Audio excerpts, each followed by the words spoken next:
Good evening. So, hopefully, I'm going to get to talk to Amber M again soon on her channel about eschatology and prophecy and apocalyptic genre, particularly Daniel and Revelation, of course. I don't know. Her review is different, but also I'm hoping to talk to. I really want to talk to Nick and Will Hess from the Church Split, and Nick from New Testament Theologian. I've talked to him on a channel called the Apologia Center with Archer from Armenia, which I like his channel too. I'm hoping to talk to all of them because, I won't get into it. But so here's the thing: Adventists don't believe in a conscious intermediate state. People call it soul sleep. We don't usually like that term, but sometimes we'll just be like, yeah, okay, sure, we believe in soul sleep. I mean, it can be confusing, but it's kind of interesting little like exercise in thinking about how languages works. Usually people that are criticizing the view call it soul sleep. Oh yeah, they think the soul sleeps in the grave. And it's like, what do you mean? I guess you could say that.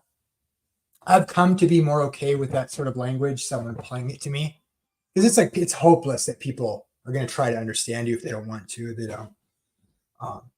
It'd just be nice if people would willingly be careful and honest about admitting what, that's, that views. I mean, I'm guilty of this too at times, but it's like, sometimes it's like, if you can't admit that, like certain parts of my view is like at least feasible or like makes sense, then it's people who don't like understand that or recognize that. I'm just thinking like, they're not really engaging the text. It seems like, because anyone who engaged the text would at least be like, oh, okay, that makes sense, or they seek to understand better. So it's like, depending on what mode I'm in, I'll say, well, I prefer to call it the state of the dead, because we're talking about the nature of death and consciousness when one dies before the resurrection, the intermediate state. Some people don't even realize this is a category in modern times, but of course it is, because there's this resurrection at the end of the world in classic Christianity. And so, well, what about after you're dead? Well, even there's been people of varying views from the very beginning. Mortalism, which is another version of what I would call my view, conditional immortality, which is related but not by necessity to the nature of hell or final punishment. They're very much interlaced in their conceptual let's say, I don't know what the word is, how they work together, make sense together in the language of the text, but they don't have to be the same thing. You can believe in a conscious intermediate state and think final judgment is permanent and eternal death. That is loss of existence. In other words, maybe you're conscious because Luke 16, but in the final death, because of the nature of the text and the descriptions from all over the Old and New Testament about what's going to happen to the wicked, and in some particular verses like Matthew 10, what man does to the body, God does in both soul and body in hell. But when we know, if you're a dualist, you have to say, well, when a man kills you, your body's dead. God's going to do that to soul and body. There's different ways of conceptualizing that, but it certainly sounds like annihilationism, doesn't it, when you stop and really realize it? Okay, so then you got to look at the way soul is used. What translations don't translate as soul. It's just talking about your life. Your life ultimately. Since God resurrects everybody for judgment, when he destroys your soul, that is your very life, the very thing he granted to Adam when he made Adam and Adam began to exist. He became a living creature. That's what the word for soul is, that word for life, nefesh or whatever. And then when Adam sins, God takes away the tree of life, which was like the provision to have that ongoing life, which means he never died. See, Adam and Eve had the tree of life in the garden, and there was no death. and they would eat of it, and it was God's provision. And that death never would occur. That would sustain them by God's provision forever, eating from it. And so when they sin, God takes away the tree of life. Why? So Adam would die. It says, and by the way, God also repeats what the devil said. Now you've become like one of us, knowing good and evil. Some people will say, oh, he lied to Adam, and so you're going to be like God. Well, God says, now you're like us, in that you know good from evil.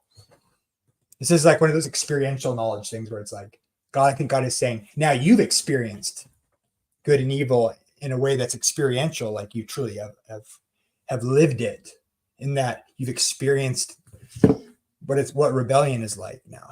Not that God rebelled against himself, but I would argue that may be an indication that God's experienced rebellion. That is, the snake is evil right from the start. We find out later the snake is that being that was a throne guardian of God, I would argue. And that's how the New Testament writers apply that old serpent who is the devil and Satan. So, and then the word for serpent and what Heiser's work on that is really good. And so it sounds like he felt too. God had experienced rebellion already as well, maybe, or evil, if you will. Anyways, the tree is taken away. And then so that man won't live forever, presumably in sin. That's what most people understand that saying. And so literally, Adam begins to exist. And the word there that of God breathing into the dirt, and he becomes a creation of God that's alive in the image of God. So that's a moment when God puts life, the breath of life into him, into his creation. And then it says, then he becomes. It's very much like an equation there. Everyone recognizes this, no matter what their view is. So that word, Adam begins to be alive. He's a living thing to start as he began to exist by becoming alive. And then God takes away that tree of life, which was a provision of God, so Adam would never die or would live forever, is the idea there, I would argue. People will argue a little bit differently, but the point is what's certain is that there was no death in the garden. And then Adam sinned, and God says he takes away the tree of life so that he doesn't live forever. And then that's the story of the very first time death entered for humans and made in the image of God. Death enters their world for them. Oh, but they didn't die that day. The point is that this is the key thing about this is the best argument for my view, I think, if you carefully understand this.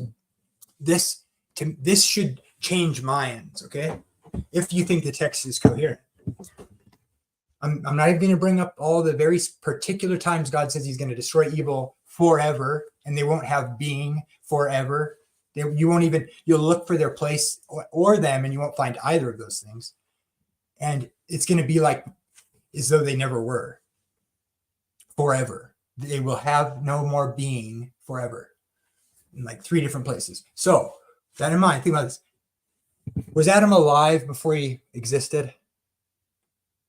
It says God put the two things together, the hand-molded body from the dirt, and then he breathes in the breath of life, and then he becomes.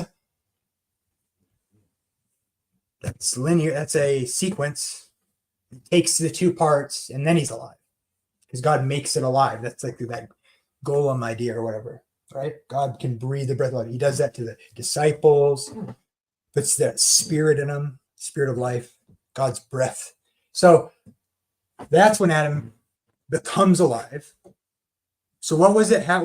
So before he was alive, he wasn't alive. Think about it. That's a distinction, right? He wouldn't be alive before he begins to exist. And then God says Adam falls, God takes away the tree of life, which he provided to Adam, so that Adam wouldn't die, or so that he would die, and you can mess with that definition. No, it says so that he wouldn't live forever.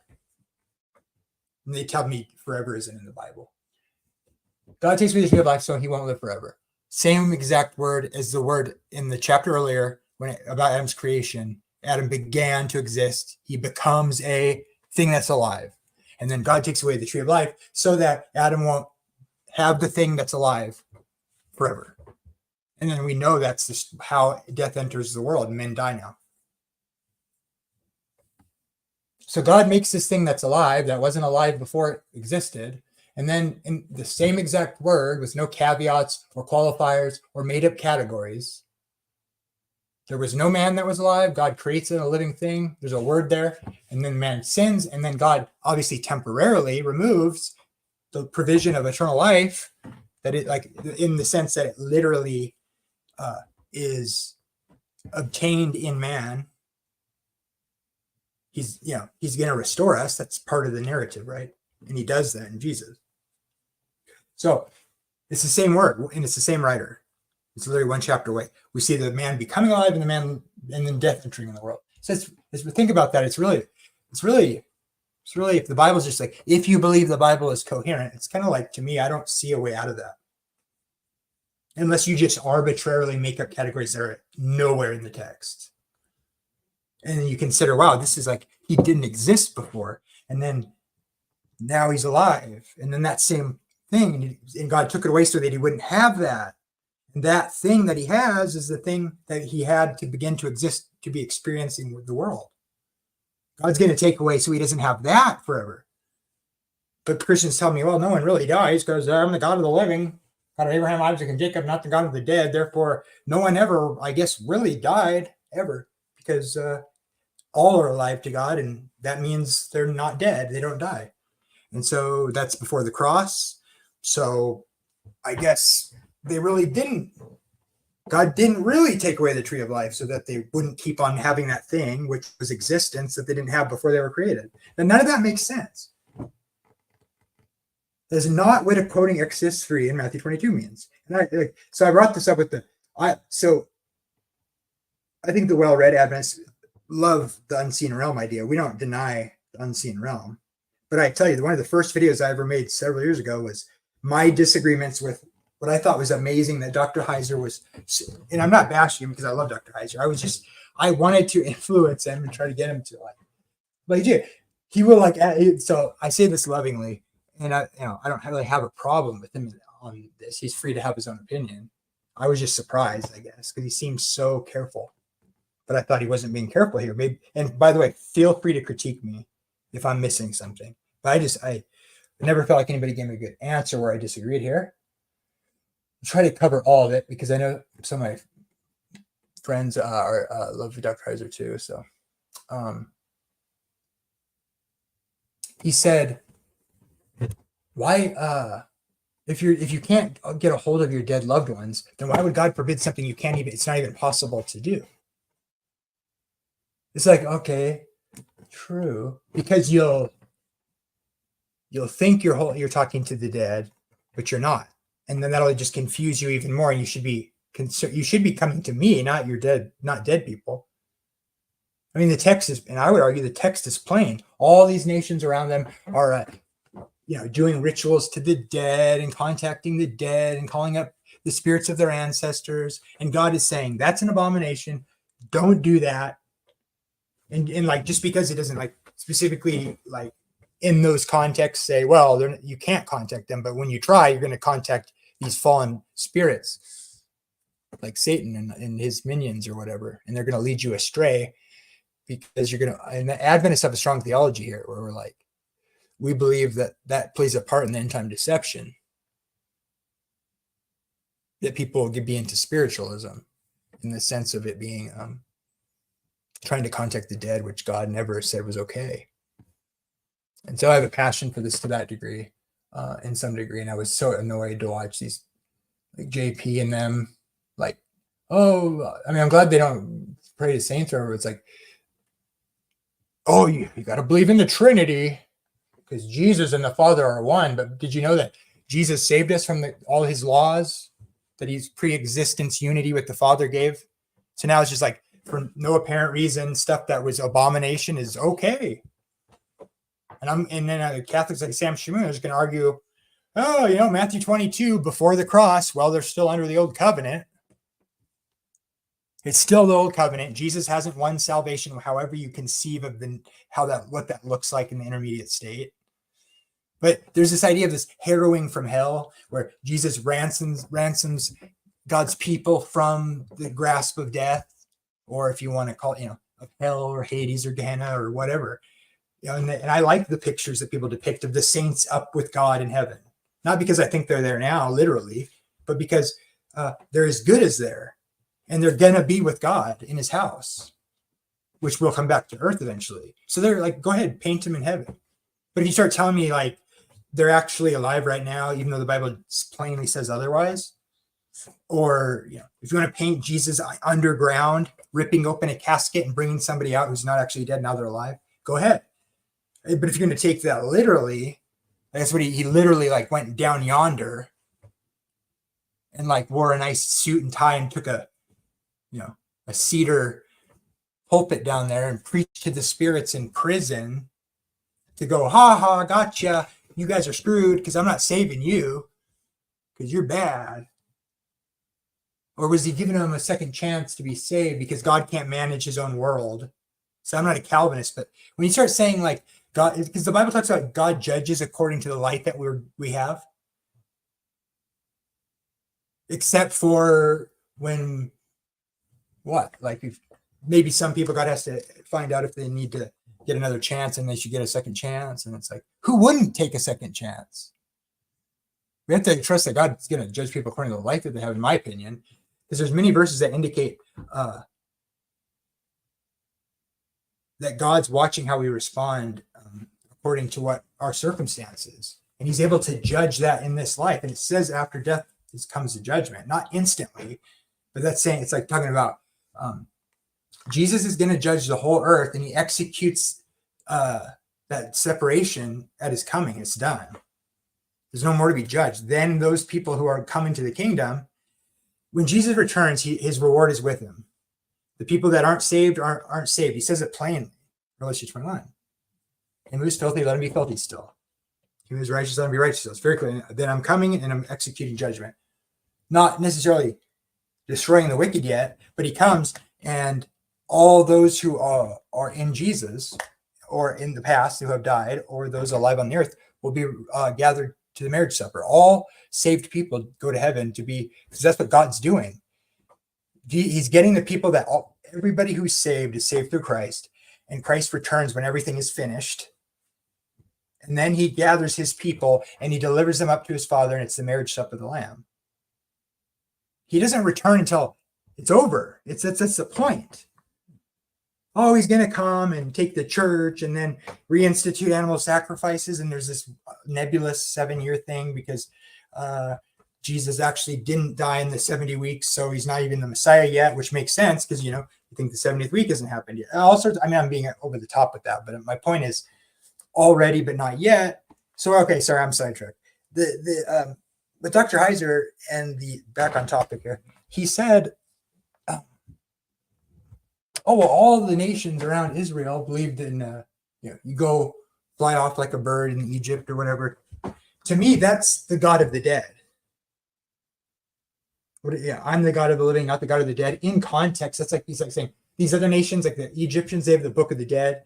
They'd say, you're in death, you go be with the gods, into this other world, this, whatever they call it, the land of the dead or whatever. And there's the God of the dead, Anubis, all that stuff. And like, think about God's making that statement in that context. It's like he's saying, I made you to be embodied on an earth, on my beautiful creation. That's how I designed you. Adam had a body that God formed, physical existence. Jesus now has a body. He rises bodily. We have bodies. That's being alive. And by the way, I'm telling you, if you're on the fence here on this at all, or you think maybe this makes sense, and it absolutely is what the Bible's teaching, look at the fact that like the context is clear when like Paul or somebody else talks about like life and death is kind of a spiritual state. Like Jesus comes to give them life, spiritual life in the spirit, right? It's not that hard to figure out. It's like saying he's showing us the way, and that way leads to literal eternal life and a literal immortality of the body. And those are often overlapped, which makes people confused depending on what they've been taught about other stuff. But when you actually look very carefully at the context of what Paul says and argues in 1 Corinthians 15, or what he says in 2 Corinthians 5, and et cetera, about this, it was an issue that people were confused about. But they have overlap. Like the life that Christ gives us, that's active in a change of being born again, is what leads to eternal life and points to him. I am the resurrection. I make stand and I resurrect. I am creator and judge and the restorer. Because you're not resurrected unless you were alive and then died. And you're resurrected back to life into the state of which we were created to be. So if you look at, there's so many phrases that are not qualified with added stuff that people have to add theologically to make it so they're go to heaven when they die, or which isn't even what the New Testament talks about as our hope. It has to be, there's only inferences that are actually not carefully looking at the context, honestly. Or taking stories that are trying to illustrate something about the final judgment and about the end of the world and about some people who will be lost and some who won't be. And you can talk about that in a sense, like how they're one stored over here, one stored in God's favorite, in Abraham's bosom, the place where God's friends go, and await a resurrection unto good things. That's it. That's all it means. It means there will be. It's saying there is a judgment. It's coming. Some are going to go to have a certain kind. They're gathered over here, and that's the bad spot. That's where I put the bad wood, and the good wood over here, because they want to emphasize that it's not over for these people. God has a work to do. So when Jesus is arguing in Matthew 22, when he quotes Exodus 3 to the Sadducees, because they don't believe in any afterlife, yes, but in particular, the one that the Pharisees and Paul and Jesus teach, which is a physical bodily resurrection at the final judgment at the end of the world when God sets everything right. And that judgment, which Jesus declares himself to be that God who is man, who will be that judge. And they will see him on the clouds of heaven. He declares that he is that righteous judge. And that's at the end of the world. Jesus said, I will raise it up on the last day. On the last day. On the last day. Lord, I know I'll see my brother again at the end of the world on the last day in the resurrection. He's like, well, I am here now. And I'm kind of the source. So watch this.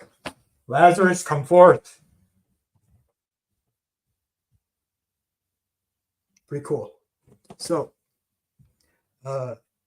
when you look at the life and death stuff, it's like, look, it's the resurrection from the dead. Or it's called the resurrection of unto life.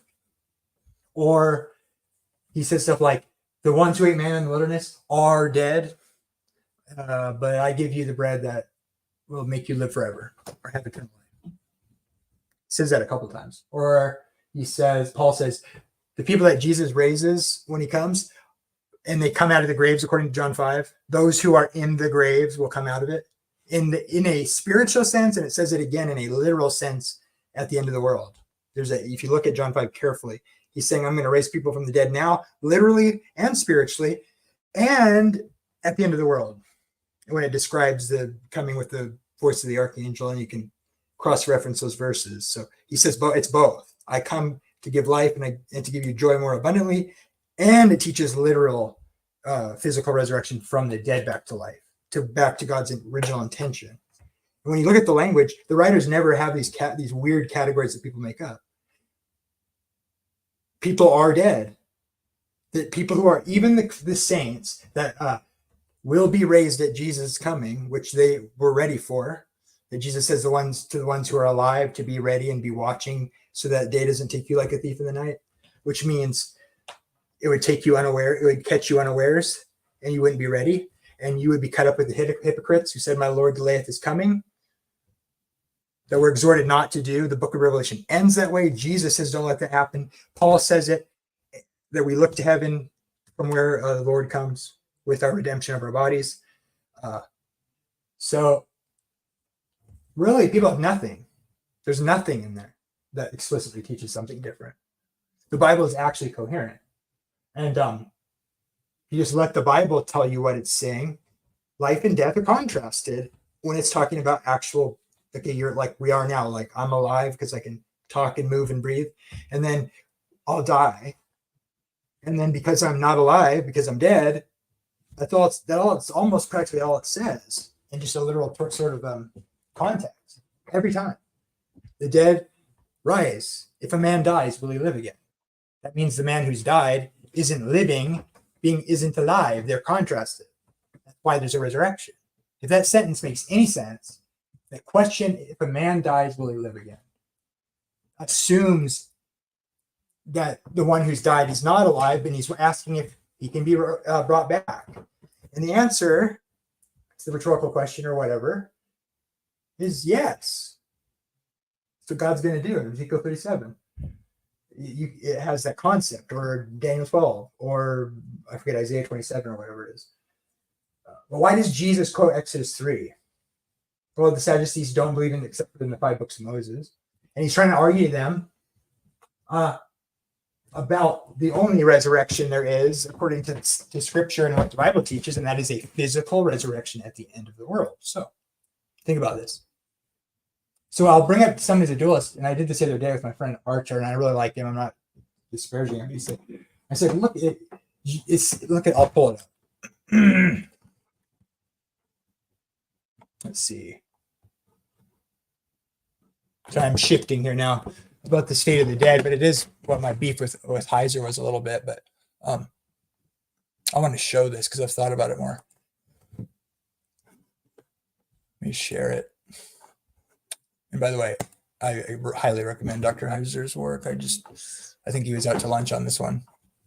Because it's what I was going to say real quick to wrap up. The one thing I was saying about Heiser was just that he was like arguing that, well, the whole ancient Near East cultures were believed in a conscious afterlife. Yeah, but that's why they're not, he's the God of the living, not these gods of the dead where you go to them when you die. No, God resurrects you. So it's literally, it's like most scholars will tell you the Old Testament, certainly it has to be implied or something from a story, which is not, it's like Samuel, 1 Samuel 28. Is that you talking to Samuel? Well, look at what people thought that was. There's no reason to say it was definitely Samuel. I would say it could be Samuel or not. And even if it is, it could be an exception, and my understanding could still be true. So I'm not just like saying that to defend my view.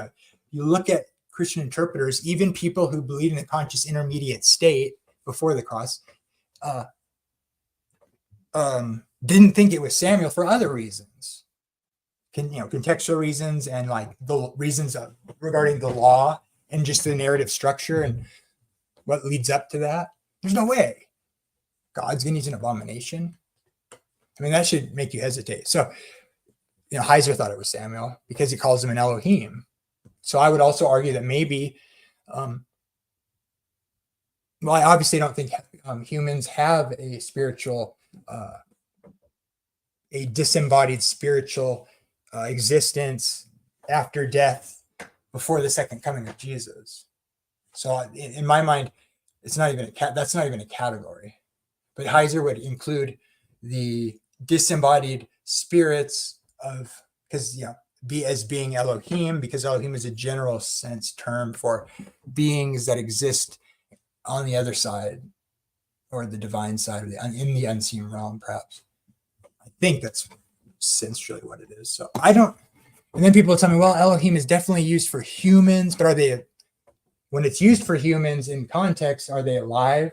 Are they people that died? To me, I'm more inclined to think Elohim means spiritual beings on the other side, of which don't have, maybe you could say the body question is interesting, but like I tend to think of Elohim as just meaning like spirits.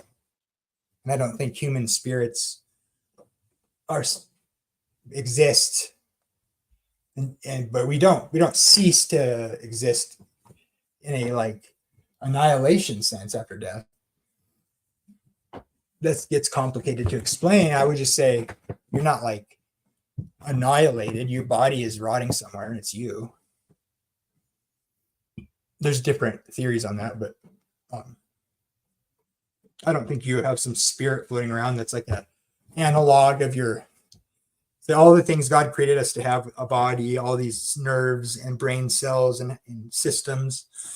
But really, when you die, it's just, you can smell, taste, hear, think without a body. Don't actually even need it. It's all just kind of like fake news. It's just like, oh, look at this. It's actually all made out of cardboard and super glue. They don't actually do anything. It's all really in your spirit, in your soul, which is of one substance, whatever that means. And it's simple.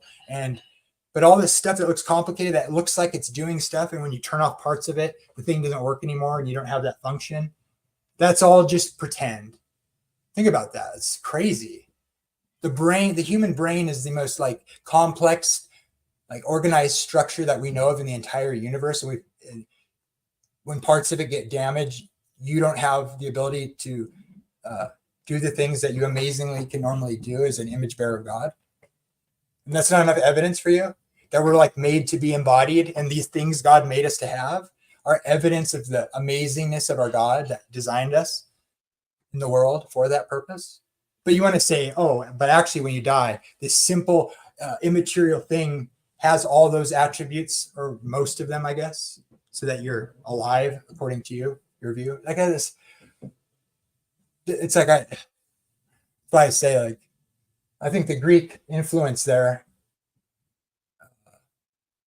I think God made us from dust and breath, his breath, and from the dust with his hands. And then these Greek ideas come in, flooding in during the Christian period, the Hellenistic period. And with the tears of the Hebrew prophets, they take that dust and breath and they make a wet clay slip, and they spill it and slosh it all over the place. With the tears of the Hebrew prophets who gave us the truth. It's just easier than that. We're made to be alive in this world. And death isn't the final end. And our hope is the resurrection. Those other gods are the gods of the dead. They're you fly off to Never Land. But the reason Abraham, that Jesus is talking about, he's pointing to look at God, the promises God is going to do with his people that he made to Abraham, and he showed Moses the burning bush, which, by the way, the word there in the LXX, Exodus 3. Think about this? He saw the bush and he noticed it, right? Because it's burning, but it's sustained, right? It didn't burn up. It remained like when they were in the fire. Shadrach, Meshach, and Abednego, and there's a angel of the Lord in there, or Jesus in there, right? And they're not burned up. That's why he noticed the bush, because it wasn't burning up. The word there in the Septuagint for the bush, not like, that's what people say hell is. They're going to burn forever in hell. But when Jesus talks about the judgment, and you look at the Greek, what happens to the wicked when fire comes as judgment from God at the end of the world, according to Jesus in the Greek, that word there, which means burn up entirely, consume away. It's that same word in the Septuagint back in Exodus 3, where there's the burning bush, with the word anti, but basically the antithesis of that word. It's the same root word, though, to say how it doesn't burn up. It wasn't that doing that, which is what it should have been doing if it was on fire. The positive sense of that is what Jesus uses, the same word. That, to me, is just a game over for eternal conscious torment, too. But that's just one of many great arguments, I think, from the text. But, so I'll finish it with this. Matthew 22 is like, so it's actually that because everybody knows that Abraham is gone, he's died. He's not in heaven, but there's promises, because God loved Abraham. He's going to make him the father of many nations. That's his guy, dude. He's the first guy he called back to nations with. And he made definite promises, and that's what Jesus has come to fulfill and make happen. But Abraham's died at that point. He's not among the people anymore. In the context of Matthew 22, it's all over it. He's like, now let me deal with the fact that you're trying to say that the resurrection isn't even a thing. Oh, Abraham, and then he's like, Abraham is alive. What is he saying? Sorry, is he saying that's the resurrection, going to heaven when you die? That's certainly not possible. They don't believe in the resurrection, and Jesus has already taught them the resurrection is, I'm going to raise it up on the last day, on the last day, on the last day, which is what the Pharisees taught. And that's what it says in Daniel 12. And there's lots of verses that talk about this judgment, and Jesus is declaring himself to be that one. Now, how would saying, so he's really just, this is the thing, he's quoting Exodus 3. You're supposed to go back and see what the story is. He's not saying, hey, you don't believe in the resurrection from the dead? Well, it hasn't happened yet, but Abraham's already alive. Doesn't makes no sense. Well, because he is alive, there will be a resurrection. Why would him being alive have anything to do with whether or not there's a resurrection? It doesn't. Unless you don't assume your view about the nature of the intermediate state, which is that people are alive when they're dead, which is absurd. The Bible doesn't make that distinction. It just talks about people who have died as their fate's not being ended yet. And it talks about them in certain kinds of language. But now, this is what you have to do. Consider, like, okay, yeah, what's going on here? If Abraham is alive, why is he even, Abraham is alive then, and that's what's true. And well, if everybody already knew that, why would telling him that to tell him he is alive? What? You think he's saying, oh, they didn't believe in any afterlife. That's right. So you get to kind of feel like they're like me, and Jesus is like, hey, you soul sleep person, soul sleep is false. No, he wasn't refuting soul sleep in Matthew 22. He's arguing for them who think the idea of the physical resurrection at the end of the world is nonsense. So he shows them why their trap is stupid. Then he says, but look, you don't even know the scriptures. You're trapped. That doesn't even make sense. Here's why. Marriage doesn't matter in the eternal estate. She'll be nobody's wife in that sense. Then he says, now, but concerning your not believing in the resurrection. So he deals with their question, then he turns back to the context of this section, which is, and the Sadducees came to him who don't believe there's a resurrection from the dead. And then they try to throw that trap at him. He answers it. Then he goes, now, concerning your disbelief in the resurrection from the dead, have you not read what God said to Moses or Abraham or whatever? I am the God of the living, not the God of the dead. Abraham, Isaac, and Jacob. He wasn't, why would he quote that verse? How is that applied? Hey, you don't believe in the resurrection? That's a stupid trap. So why did you even try to make that trap? You don't even know what the Bible teaches. Now regarding the fact, now there's your trap. I've answered that trap. It's not even a thing. Now, concerning the fact that you don't believe in the resurrection from the dead, and then he quotes Exodus 3. Now think about this. The only way that makes any sense, and he didn't quote more obvious verses because they only accepted the 5 books of Moses. So why did he go to this one? Well, it only makes sense because, look, I'm sorry. If it's true that Abraham is alive, saying that he is alive, why does that mean? Why does that even? How would that, in any sense, refute? He's not refuting whether or not Abraham still exists or is conscious or anything like that.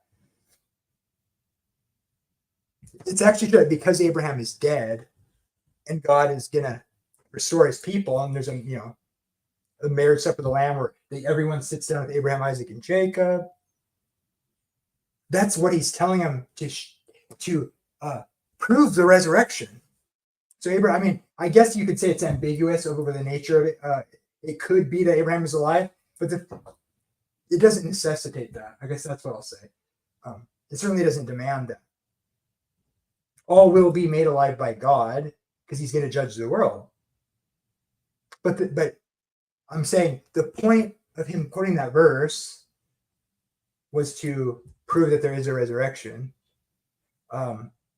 which they don't believe in the resurrection. which is true whether or not Abraham is conscious after death. And by the way, if you try to use that verse that Abraham is alive, all sorts of problems can arise out of this. Because now you have to go, well, he doesn't make it a distinction. Oh, Abraham's alive in the spirit, but he's dead. I mean, can we call people who are alive in the spirit? Can we say they're dead? They have, because the Bible just, I do the Catholics all the time. They're like, no, actually, people who have died after the cross aren't dead at all. It's like, what do you mean? The Bible just says plainly, many have fallen asleep. Paul says that in many contexts. 550 saw him, and some of which have already fallen asleep. And we won't precede those who have fallen asleep, because the Lord will descend. So the ones who have fallen asleep are waiting for the resurrection, which is our blessed hope, which the ones alive won't precede the ones who have fallen asleep. But they're all gathered together. Where are they? Well, John says they're in the graves. And then God will bring with Jesus back to heaven at the marriage supper of the Lamb, which is what Jesus teaches in John 14. I'm just putting together all the relevant verses that demand this view. And guess what? It draws all these texts together as actually being coherent in what they actually say. And it's not like this pile of ambiguous stories that you can't make sense of because you think it's teaching and you think these things are true. Like, well, people are in heaven. Well, why is Acts 2:8? Why is David not yet ascended into heaven? And that's after the cross. David's not in heaven. Well, his body isn't in heaven, but it says King David hasn't ascended into heaven. Only Jesus has. How does that make any sense? If Abraham is alive, including in Matthew 22 before the cross, but King David isn't ascended into heaven after the cross, it doesn't make that's like a ding ding ding ding ding over here, like something's wrong with the picture here with what you're thinking. It's not, but the good news is it's actually not confused or wrong in places. It actually all can make sense together, which is why I talk about it so much. Because we'll never have, because once some of these other things can get straightened out, there are other things that all of a sudden fall into place. I don't think amillennialism can be true unless people are reigning in heaven with Christ now, but the Bible doesn't teach that. That we're waiting for the second coming. I mean, they're with Christ in a sense, like if they were in Jesus, they knew God through Jesus. While they were alive, they're good. But they're not there yet. That's why God comes back for us. He tells the disciples, I'm going to heaven. I'm going to die for your sins or whatever, in John 13. I'm going to leave this world and return to the Father. So I'm going, guys. Master's leaving. You can't go where I'm going. And what he said he's going is back to the Father's house. Then he tells them, I'm going to my Father's house to prepare a place for you in my Father's house, which is a concept of God's, like a family of God, where they'll have dwelling places they'll have like a wine thick meal, or what do you call it? A place in the country, basically, and then a place in the city, like near the temple, sort of idea. Like we get taken, and Jesus shows off his wife to the Father, and we sit down at his house for some amount of time, according to the narrative. And Jesus says, so we do get taken to heaven, but it's when Jesus comes back. And that's what all saints of all time have been waiting and watching as they went to get other people to come into the family of God in the Great Commission. They're bringing people in, but we're always being diligent and waiting and watching, for we know not the hour he comes. The judge is coming back. Will he find faith on the earth? And then there's nothing after that. If you look at the verses very carefully, I've tried to do that. Nobody seems to ever get it. I guess I got to figure out how to say it. But yeah, I think I'll leave it there.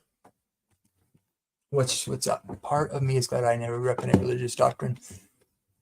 Well, you're more confused than ever if you don't agree with me, as I've shown, but I'm not sure why you're saying that. Same with Enoch. Yeah, I would say so. Everything I said is right tonight. try to show otherwise. So I do think Enoch is an exception. He's in heaven. By the way, he went in his body. Everybody who goes to heaven, but even Moses never talks about him going to heaven. So I'm going to actually say it differently now. I've been saying, well, except Moses, but there's a dispute there because why is there's something to do with Moses' body that Michael is fighting Satan over. And then all of a sudden Moses shows up at the Transfiguration. Well, we know Moses died. You need a body to be alive, according to Genesis, or as far as I can tell, people are only spoken of as alive and embodied when they're alive, regarding like Jesus' resurrection, or we have Elijah. Did God like shoot him and then he teleported, or does it just say he the person in their body went to heaven? Same with Enoch. God took him and he was not. So that means his body wasn't there anymore. Enoch was gone and they found out God took him. But if his body had been there, they wouldn't have said that. And that God took him and he was gone. Like, well, he died. We saw his corpse. Now, that's what happened to Moses. But then we have this weird story where Michael's contending. And by the way, he's contending over the body of Moses who died for disobeying God. And like, there's like this contention, like, hey, you can't, I would argue it's like, he's dead. And like, God hasn't done the thing that's going to save people from death yet, like the accomplishment of the cross, or however that works. We don't really know. But the point is, it's pre-cross. Like, what would God want to, with Moses' body? What would Michael want? Michael's associated with like doing God's work. At least, I think it's Jesus, obviously, pre-incarnate Jesus, eternal Son, who created all things, who's uncreated, and Michael's just a title.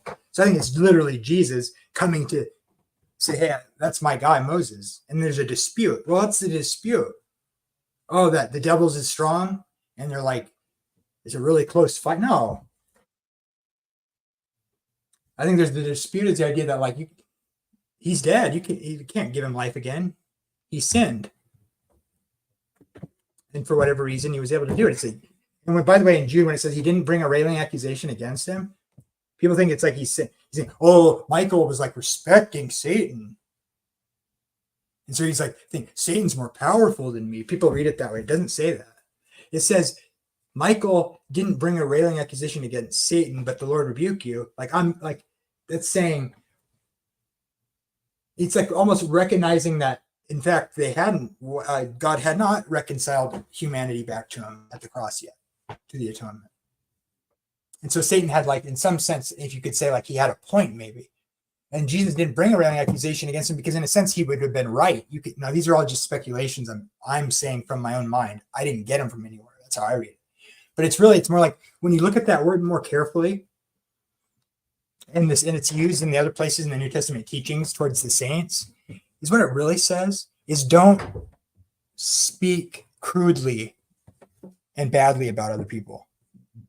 When it says like they didn't bring a railing accusation against these other idiots, like in 2 Peter, who speak bad against dignitaries and angels and stuff, and they don't even know what they're talking about, what they're doing. God's righteous angels would never speak so loosely and crudely. That's kind of the idea. And so that's all that it's saying Michael didn't do before Satan. That's really kind of what it means.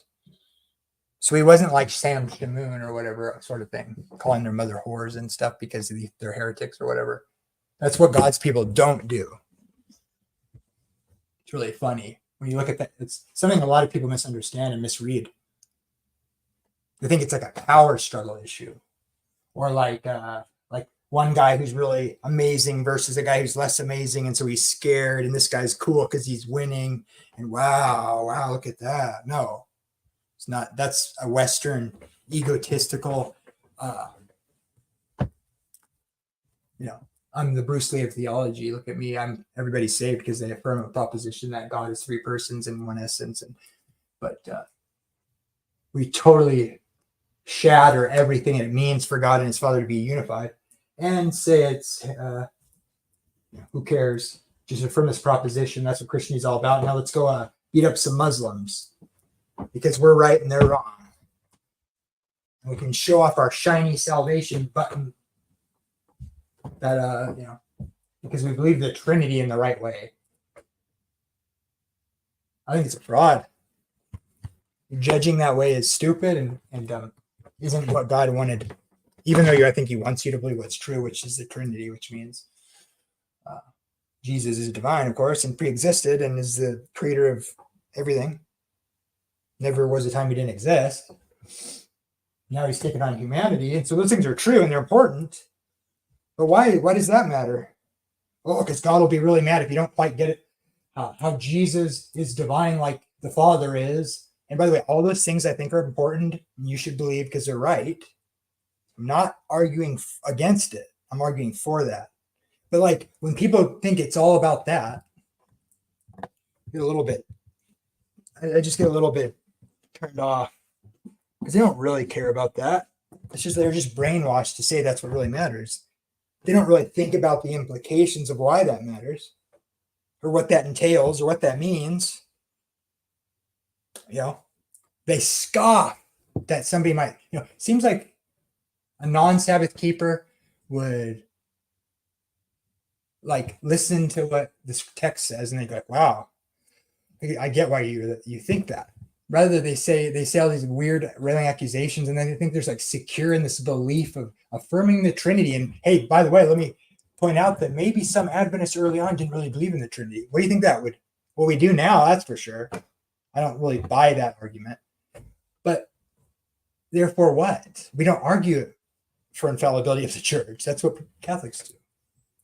So they can do whatever they want because they literally speak for Christ, which means they're literally what the definition of Antichrist is, unless they actually do speak for God as appointed by God. So I'm not really like, I think Adventists can, like, especially the early ones, can be a little bit like conspiratorial thinking, like Baptists are sometimes. But it's not, when you look at Protestant history and you think, why did they, then they come out of there and they're all these different people from these different groups that have different ideas. And they're skeptical to just accept the Trinity from what's come down out of the Catholic Church. There's nothing wrong. You should be skeptical of stuff, and you should be carefully looking at the text, and then carefully consider it and believe what the Bible says. And the Bible says the idea of the Trinity is true, so you believe it, and that's what my church did.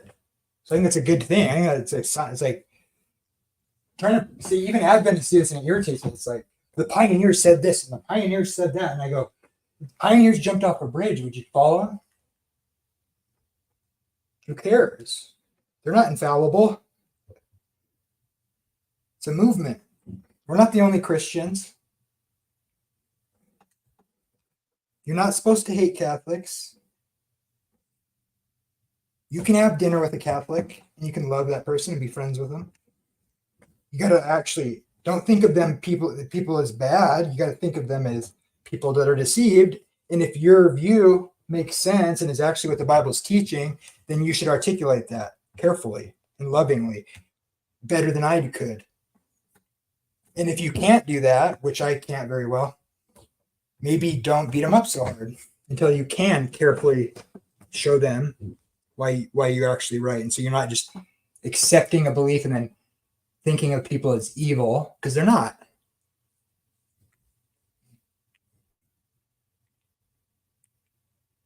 Just because they're that thing.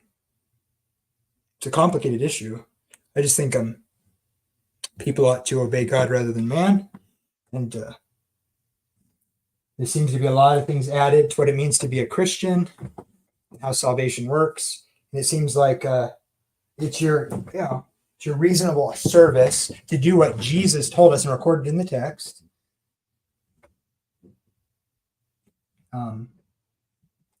I think, he is the same God as the Old Testament, and so the law stands as a way to bear the image of God, which includes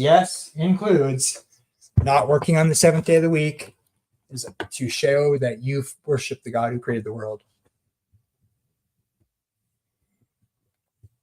Everybody goes to church on Sunday. Nobody keeps the Sabbath. Did God give them the Sabbath because it was a burden and he wanted to make this burdensome thing where you get a day off and spend time with him, commemorating what he's made for humanity?